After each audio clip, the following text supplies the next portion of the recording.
It's a test run. So that's why we more lean.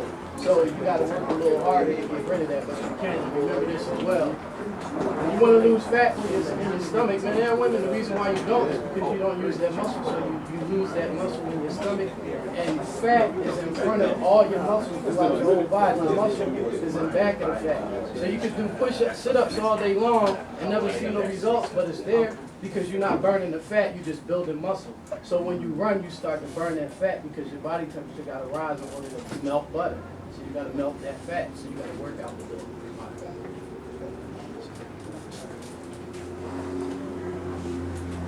Diabetes and obesity, the new black. There's no mic, baby. You gotta compete with Ariad. Diabetes and obesity, the new black plague.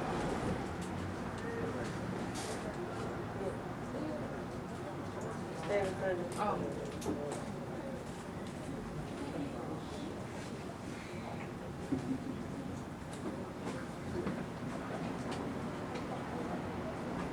Have you ever known someone who can seemingly eat whatever they want and not gain weight? Well, it may appear that way, but it's not quite true.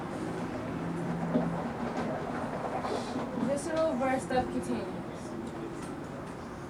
Fat right under the skin or subcutaneous fat acts as an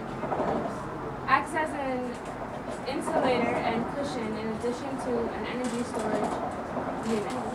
Visceral fat, which is embedded deep within the abdomen, fills in the space between our organs and pumps out chemicals that increase the risk of cardiovascular disease, hypertension.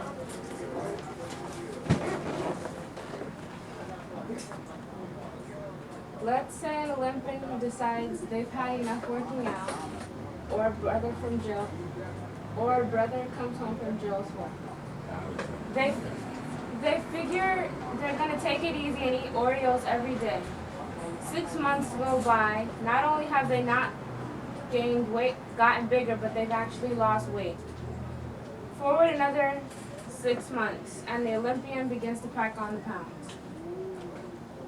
What exactly happened? When our Olympian/ex-con decides to stop working out and changes his diet, he stopped growing his muscles and they begin to atrophy or rot. Then after consuming so much sugar/starch, he gained fat and lost muscle. His weight dropped the first 6 months as his muscle dropped. Once he reached the baseline for his new energy ratio, life force in versus life force out, he started to gain his weight back. But only this time it's all fat and muscle. Wait. Before you go any further, this is what fat looks like. Okay, so I don't want anybody to think that fat is sexy when we leave here today. Okay, fat is not sexy. Okay, she's not thick, she's filled with that stuff. Alright? Your man is not eating good, he's eating a lot. He's filled with that stuff. Okay?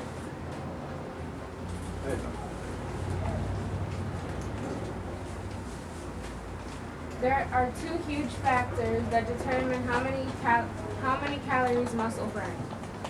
How lean your muscle is and the size of the muscle. At the Amber Institute, we use the formula life force in versus life force out. Taking less sugar than you burn daily equals healthy. Taking more sugar daily than you burn equals diabetes or death by heat or chronic inflammation. My dad can help with that. The faces of diabetes.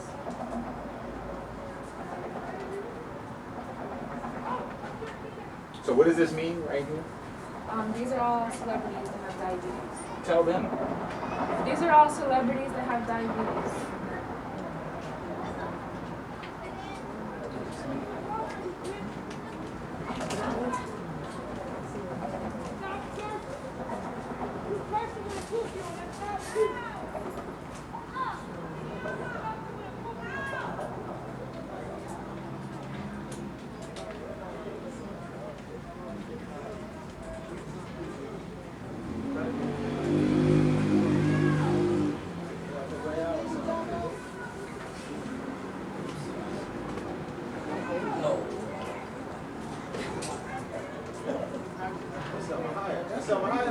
Yes, it is.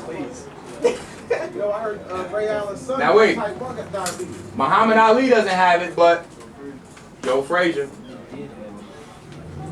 He got pulled over drunk driving in Philly or something.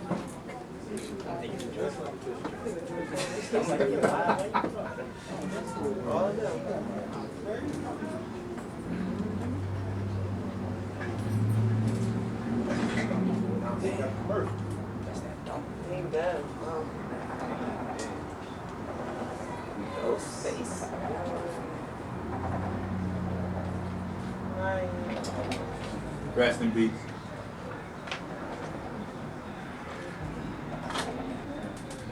So money can't save you. Is that right? Money is not the solution. Which one was it, Jordan or Stackhouse? Stackhouse.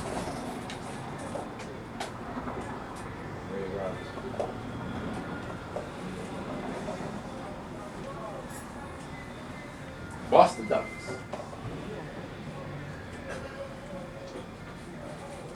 Nobody remember Ben Vereen. That's a shame. Right? Winnie Mandela. Okay, so y'all know over in Africa, where all the herbs and plants is at, they still getting it too. Why is that? Because the food they eating is no good either. They eating different types of grains and meat, but it's still grains and meat. That couscous ain't saving nobody.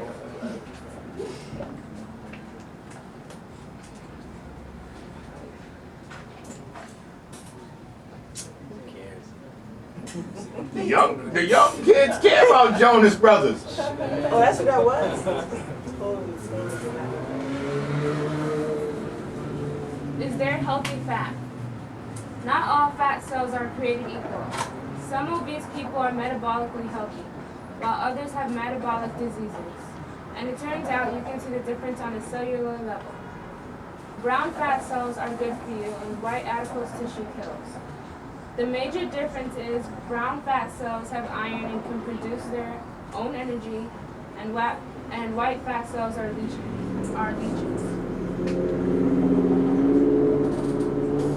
This is a picture of different people, the same height and the same weight. Oh, sorry. This is a picture of two people that are the same height and weight, but one of them are metabolically healthy and the other one is considered obese.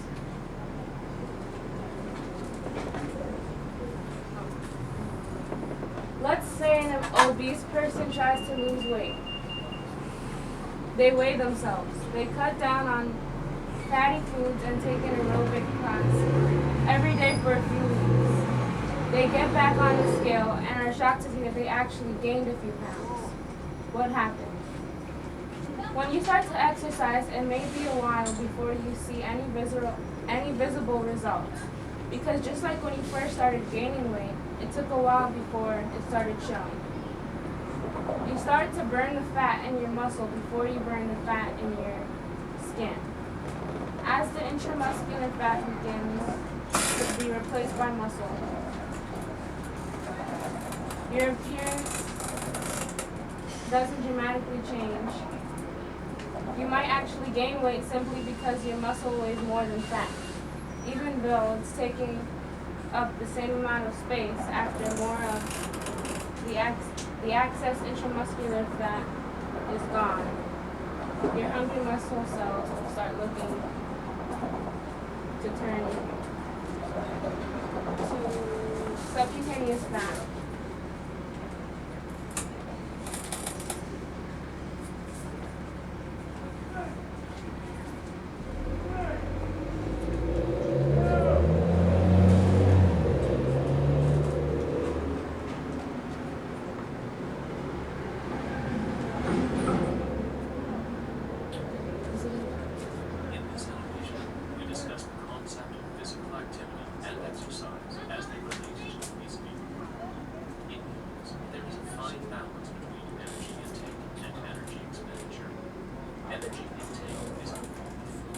Basically, if we had audio, you'd be able to hear it.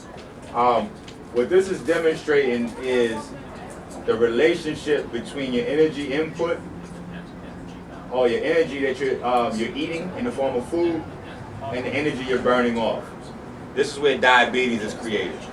All right? As you start to take in more sugars and starches than your body burns off, you're going to have high levels of circulating sugars and starches in the blood. All right?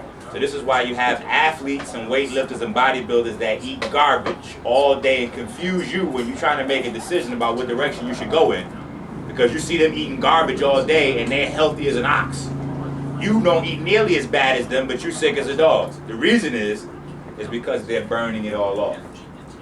All right? So we can go, we'll skip this. I have a question. Fire away. As far as those athletes that eat that garbage, won't it affect their other muscles, like their organs? Correct. And I'm going to show you some of that when I go up on mine. I'll show you what that looks like. Thank you. How is it that a woman carrying a child, she may be eating unhealthy, she doesn't develop diabetes, but the baby is born diabetic? Because the baby's system is a lot more susceptible to the high levels of floating sugars because the baby has no way of burning off any of the energy.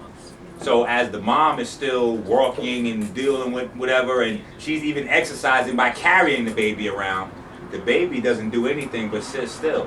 It's just snuggled up in the mom's womb. So there's no way that the baby can burn off those high levels of sugar that the mom is feeding the baby. So the baby's sugar levels going up, insulin levels going up, if the baby's even at that level where the pancreas is functioning good and all that kind of stuff, and if the sugar's too high before the pancreas is even fully developed, we're in trouble.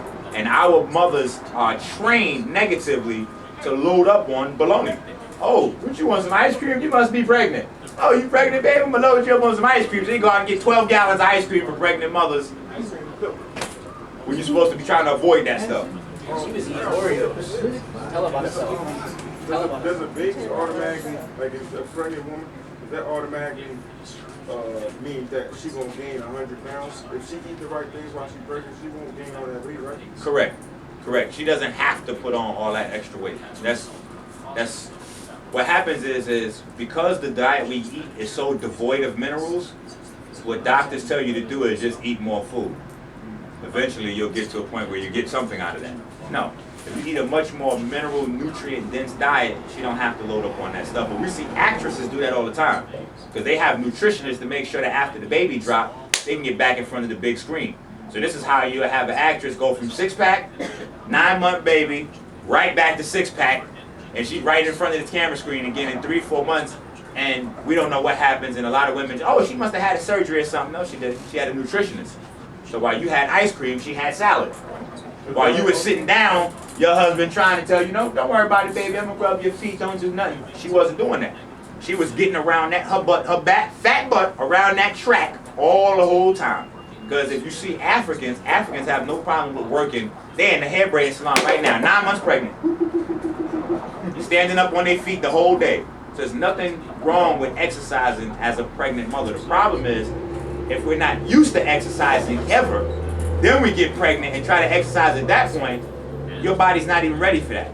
So now, through epigenetics, we haven't even passed on genetics prepared for that, so the baby's muscles are all underdeveloped and they're gonna be shocked by the exercise, so it's not good for the mother or the baby at that point, strenuous exercise. So, Half mile, pregnant, 8 months pregnant. that's right, Yeah. because she's in shape. At 2 minutes, 36 seconds. Oh, I'm sorry. I gotta get there. What about the relationship in the infant where diabetes is caused by the protein in milk? Well, it's not Being necessarily attacked, right? right. It's not necessarily the protein in the milk. What's happening is this is something that affects the energy production at the cellular level. So when we're looking at diabetes, we're also looking at energy production. So a lot of times what happens is once there's too much, hold that, and I'm gonna go deeper, and I'll have slides, and I'll show you the explanation for that. It's easier for me to show you the muscle cell relationship to the floating sugars, and I have that in mind.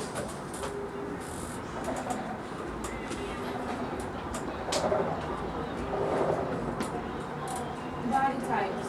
If you're pear-shaped, most of your fat is subcutaneous. If you're an apple-shaped, a larger portion of your fat is visceral. If you're a banana type, it means you're skinny with a high metabolism. If you're hourglass, this means you have even proportions. Men can also be hourglass.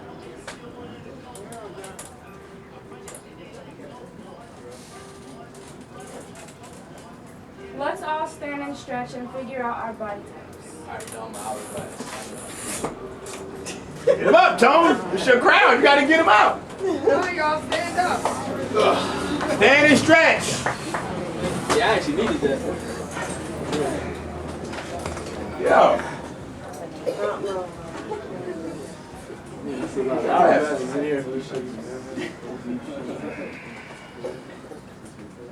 You're supposed to point at us and tell us what we are. Oh, I'm sorry we left that. Wait, let me see if it's back. But go on and let me see if I can.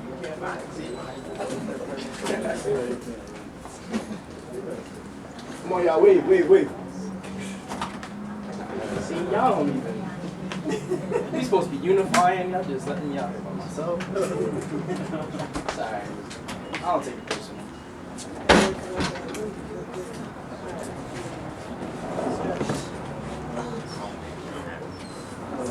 You packed the bag this morning, and that's for your thing. You should have brought it.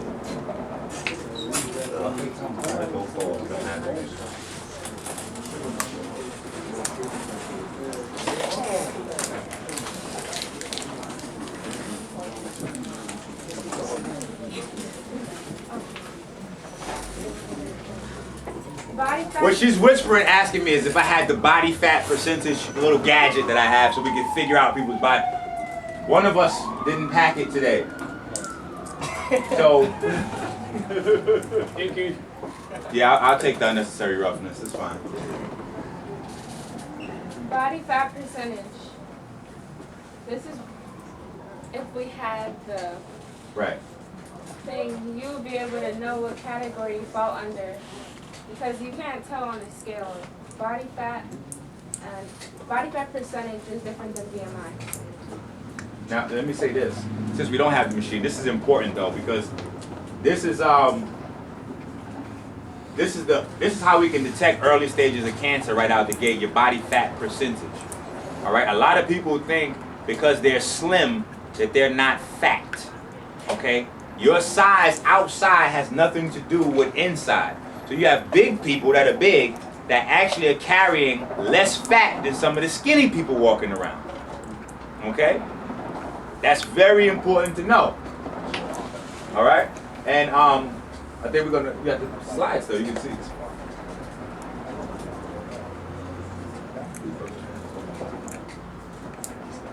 So you can kind of get a good look, you can get an idea of where you're at in here. All right, because this is actually pretty accurate. We kind of tested it in 3 states already, so we kind of know this works out pretty accurate. So, you know, if you're in this area right here, okay, you know how you look when you get naked, okay? Then we got some things that we got to deal with, okay? We got some things. This body still needs help. This body still needs to do some work, all right? And a lot of times we get to this level, we finish. Okay, we on a fruit fast right now. A lot of people just want to do this. You're still metabolically unsafe at this level. You're still metabolically safe at this level, okay? We don't need you to look like this, but we do want to get you in this area. We want to get you looking athletic. We want to get you in the teens, all right? To be safe from the metabolic issues. Quick question. Yep. Why is it so many women always say, like, I don't want to look all buff and cut and I don't want to look like that? To be honest, they're making excuses for being lazy. Is that what it is? Yes, because it's so long for you to work out, ladies, to get from where you are to getting like a bodybuilder. You got to work out damn near every day for 4 or 5 years doing strength training to look like those ladies and take hormone supplements and all kinds of stuff. So you have no danger of looking like Rocky Balboa or, you know, Grace Jones or, you know, one of those over-muscular looking women. Now, wait a minute. You can, by continuing to eat the things that you're eating, start to look like a man a lot faster than by working out hard. Okay, because there's a lot of women's now that's growing full beards.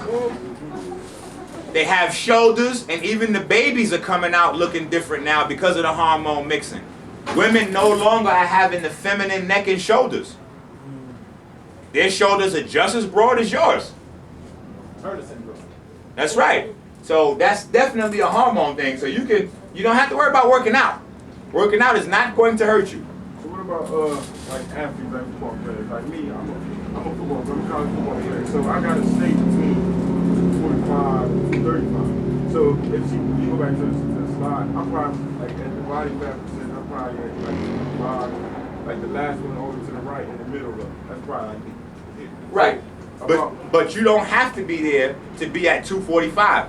If you stay at that weight and continue to work out, your body fat percentage is going to drop. The only time your body percentage will stay consistent if you're working out is if you're adding on more calories than you're burning off, because you're actually getting bigger as you go. So you're keeping your fat level consistent. If you stay at 240 and you keep your workout on like the way you was working out up here, I already know what you're doing when you're not here. If you keep that up and you stay at your weight, your body's gonna have nothing to do but chisel it up, because you're gonna start to burn the fat storages. And then if you probably make just a few small changes, like your last meal of the day and stuff like that, it'll cut right up and you'll be good at that weight. Because if you remember, the NFL, the football leagues didn't even put those laws into place until maybe 15 years or so ago, because football players were dying within like 5 years after they retired. So they had to change, like back in the days when they had the refrigerated William Perry kind of guys and all that, the big fat huge linemen. You don't see that no more. So they had to change the laws to protect the players, because the families were suing the NFL. So you don't have to do that anymore. In fact, you'll have a much longer NFL life if you rock it up as opposed to keeping it at 25%.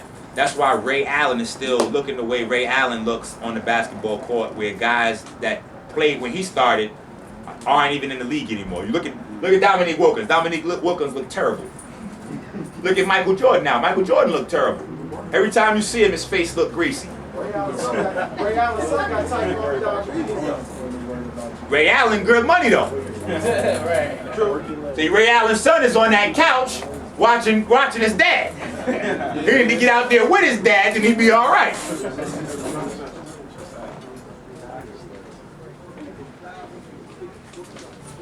But we know type 1 is a little bit deeper, you know. yeah, that's all. Bad posture, exercise, that's a cure for bad posture? It helps. It helps. All right, but we're going to hold the questions, because I want her to get finished so I can get into the meat and potatoes. Fat cells need sleep. If you skip on sleep, you might be hurting your body's fat's ability to respond to insulin, which could lead to weight gain or diabetes down the road. We should fast every night from 7 p.m. to 11 a.m. This opens fat cells, releasing the fatty acids that insulin can feed to starve muscles. Training too hard on the other side. Can't see over there. If we eat late, we load the blood with more sugar and insulin that does not get burned. Cortisol must be released from the liver to convert that unburned stuff back into fat and push it back into the fat cells. Cortisol is like my mom. She just wants a clean house. You're not.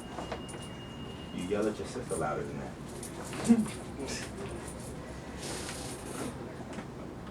Cortisol is like my mom. She just wants a clean house. She'll throw away your stuff, whatever she has to do to get the house clean. Just like cortisol. Basically, this answers your question. All right, at night, when we stop eating before 7, the fat cells opens up and the muscles are able to feed off that fat overnight. So that'll chisel you up right there and keep your metabolism running all night. So what about Ramadan? Ramadan will chisel you up all by itself. If we practice in Ramadan correctly. A lot of people only Ramadan outside. when they're in front of other people. As soon as they get upstairs, they shoving that stuff down so they can come outside. Please, brother, you know we on Ramadan. You know I don't eat that. You know I don't eat that. As soon as they get upstairs. So basically, you should eat sundown, you shouldn't eat sundown to sunup. Right. Sundown to sunup. Oh, I already. I'm on. I'm coming. Question the back. Obesity is a huge risk component for diabetes. Even children at the age of 6 that are obese have a 50% chance of becoming obese when they reach adulthood. 1 in every 3 children are obese. 1 in every 6 teens or adolescents are obese. 30% of obese adults become obese when they were children. 79 of the African American children are overweight.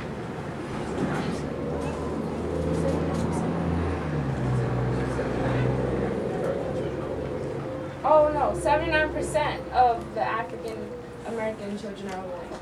The black race has the highest percentage of diabetes. Even children as young as 6 months can be obese, all because we want to act ratchet.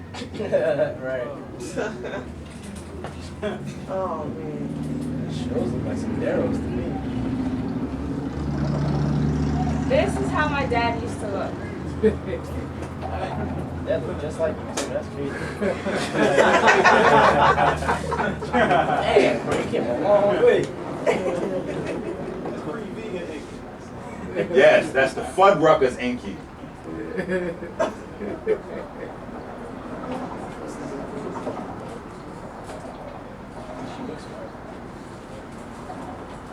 I'm pretty sure this is how my mom used to look, because if that's how my dad looked while my mom was pregnant with me, then they had to be in it all together.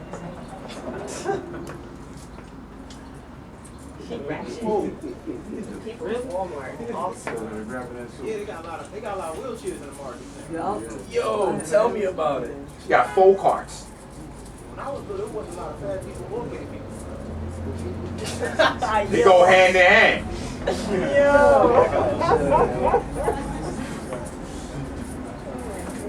Estrogen-rich foods and cortisol mixed together.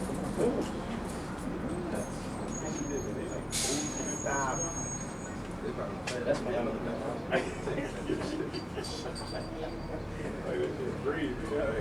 You know the cheeseburgers are national food, right? Yeah, I see a lot of them. Well, them all over Philly.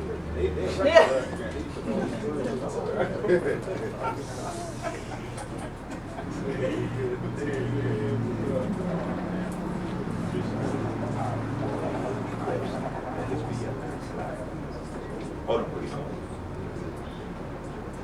Leptin allows us to modulate our total food intake for 15,000 years or more, and then all of a sudden, in 30 years, the system's broken seemingly beyond repair.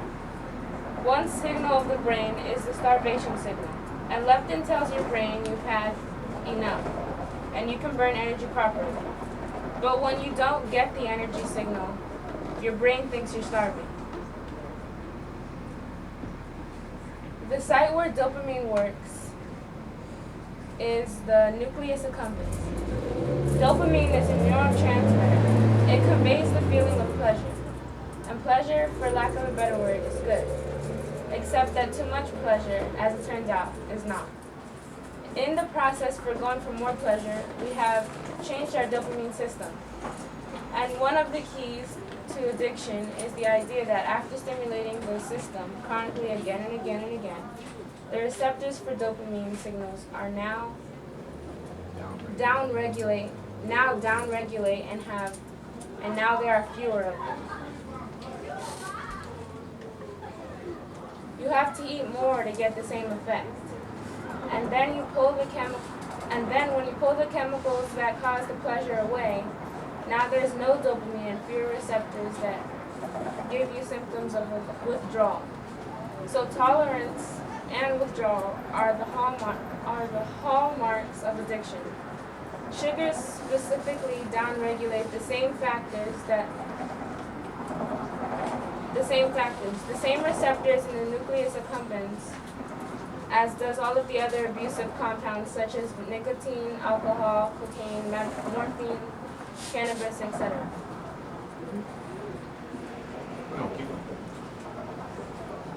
Diabetes breakdown. This. I heard y'all liked my guanylate discovery, so I went back for more. Peanut butter can be a nutritious. How many of y'all did I tell about the guanylate story? Nobody? Anybody here?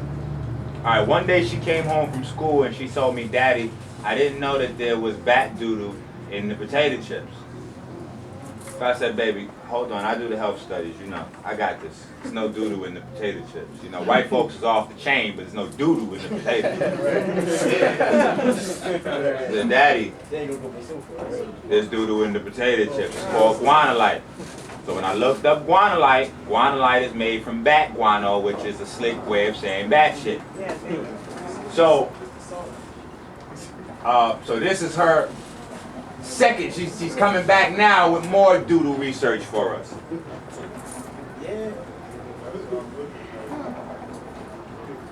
Peanut butter can be a nutritious snack enjoyed with crackers or apple slices. It's a great treat to feed the kids and an excellent alternative to sugary snacks such as cookies or ice cream. Peanut butter also contains some extra ingredients that you won't find listed on the nutritional label. One which is rodent feces.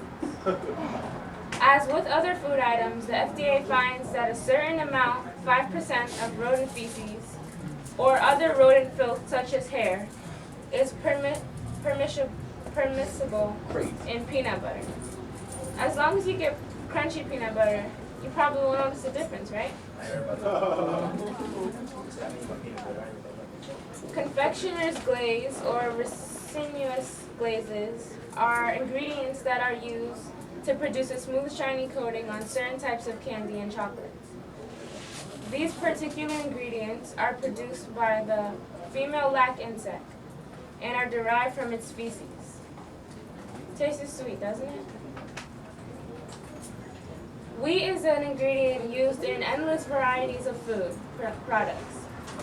Bread, pizza, dough, cakes, cookies, and a long list of other products containing wheat as one of their main ingredients. Those that cook at home often use wheat flour as an ingredient in much of their baking. It's an ingredient that is widely consumed by a countless number of individuals. The fact that we eat so much of it doesn't matter. The FDA allows 9 milligrams or more of rodent pellets per kilogram of wheat.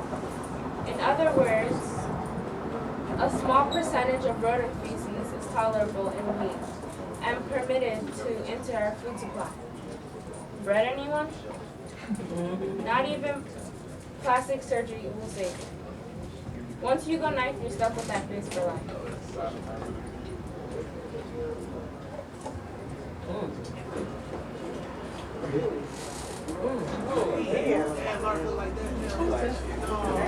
Saved by the bell.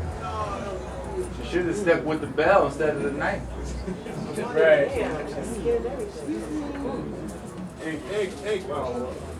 I'll do that.